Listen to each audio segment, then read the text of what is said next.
നമസ്കാരം. അരുണാചൽ പ്രദേശിൽ ഹോട്ടൽ മുറിയിൽ മലയാളികളായ ദമ്പതികളെയും സുഹൃത്തായ യുവതിയെയും മരിച്ച നിലയിൽ കണ്ടെത്തിയ സംഭവത്തിൽ പുതിയ വഴിത്തിരിവുകൾ.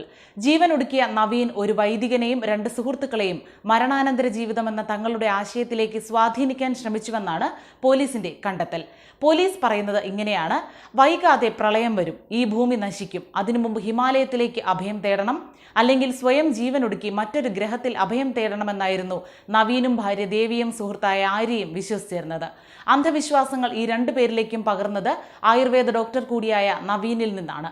ഡോക്ടർമാരായ 2 സുഹൃത്തുക്കളെയും ഒരു വൈദികനെയും ഈ ആശയത്തിലേക്ക് സ്വാധീനിക്കാനാണ് നവീൻ ശ്രമിച്ചത്.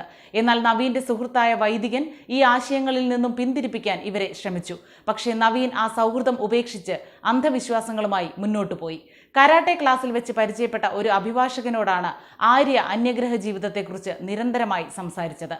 അന്ധവിശ്വാസ സന്ദേശങ്ങൾ പലർക്കും അയച്ചു നൽകിയത് ഡോൺ ബോസ്കോ എന്ന ഇമെയിൽ ഐഡിയിൽ നിന്നാണ്.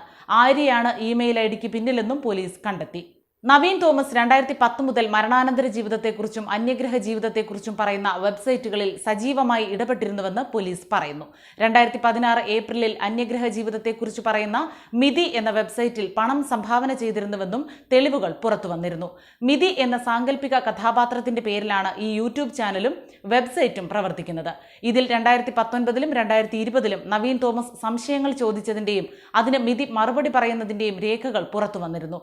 ഇത്തരം ചിന്തകളുടെ അടിമയായ നവീൻ പിന്നീട് ഭാര്യയെയും സുഹൃത്ത് ആര്യയെയും ഈ വഴിയിൽ എത്തിച്ചുവെന്ന അനുമാനത്തിലാണ് പോലീസ്.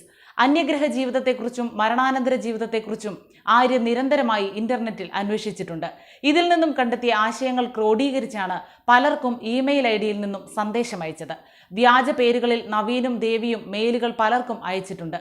നവീന്റെ സുഹൃത്തുക്കളുടെയും വൈദികന്റെയും അഭിഭാഷകന്റെയും മൊഴി പോലീസ് രേഖപ്പെടുത്തി. പർവ്വതാരോഹണം നടത്താൻ നവീൻ സാധനങ്ങൾ വാങ്ങി സൂക്ഷിച്ചിരുന്നു. 3 പേരെ ഈ ആശയങ്ങളിലേക്ക് മറ്റാരെങ്കിലും സ്വാധീനിച്ചതിന് ഇതുവരെ തെളിവ് ലഭിച്ചിട്ടില്ലെന്നും പോലീസ് അറിയിച്ചു. അരുണാചലിലെ ഹോട്ടൽ മുറിയിലാണ് നവീൻ, ദേവി, ആര്യ എന്നിവരെ ഞരമ്പ് മുറിച്ച് മരിച്ച നിലയിൽ കണ്ടെത്തിയത്. ദേവിയുടെയും ആര്യയുടെയും ഞരമ്പുകൾ മുറിച്ചത് ബലപ്രയോഗത്തിലൂടെ അല്ലെന്നാണ് പോസ്റ്റ്മോർട്ടത്തിൽ കണ്ടെത്തിയത്. 2 പേരും ജീവനൊടുക്കാൻ തയ്യാറായിരുന്നുവെന്നാണ് ഇതിൽ നിന്നും മനസ്സിലാക്കുന്നതെന്ന് പോലീസ് പറഞ്ഞു. 2 പേരുടെയും ഞരമ്പ് മുറിച്ച ശേഷമാണ് നവീൻ ജീവനൊടുക്കിയതെന്നും അന്വേഷണ സംഘം അറിയിച്ചു.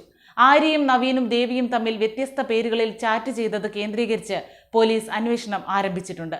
മൂവരുടെയും മരണത്തിലേക്ക് നയിച്ച വിചിത്ര വിശ്വാസത്തിന്റെ പ്രേരണയിൽ മറ്റാർക്കും പങ്കില്ലെന്ന നിഗമനത്തിലേക്കാണ് അന്വേഷണ സംഘം എത്തി നിൽക്കുന്നതെന്നാണ് സൂചന. ഏപ്രിൽ 2-നാണ് വട്ടിയൂർക്കാവ് സ്വദേശി ആര്യ, കോട്ടയം മീനടം സ്വദേശികളായ നവീൻ, ദേവി എന്നിവരെ അരുണാചലിലെ ഒരു ഹോട്ടൽ മുറിയിൽ മരിച്ച നിലയിൽ കണ്ടെത്തിയത്. അരുണാചലിലെ ഇറ്റാനഗറിലുള്ള ഹോട്ടലിലാണ് 3 പേരുടെ മൃതദേഹങ്ങൾ കണ്ടെത്തിയത്.